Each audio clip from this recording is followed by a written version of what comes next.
Nagaan isiniif haa ta'u wangeela Yohaannis boqonnaa 9:1 kaasee jiru gabaabaatti wantan isinitti himuun qaba.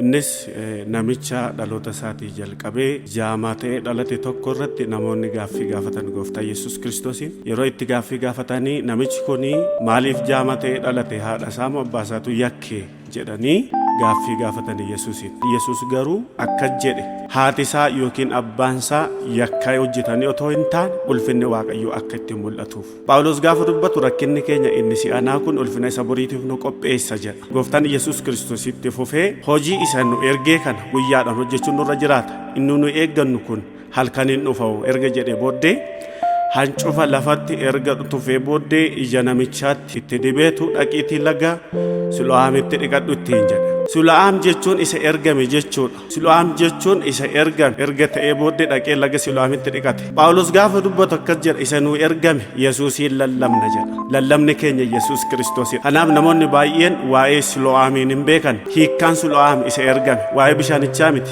laga fayyinaa sana otoo hin taane isa ergame Yesuus Kiristoosiin asitti kaasa. Macaafni qulqulluun dabalee Yesuus yaa isa jiraataadha jedha.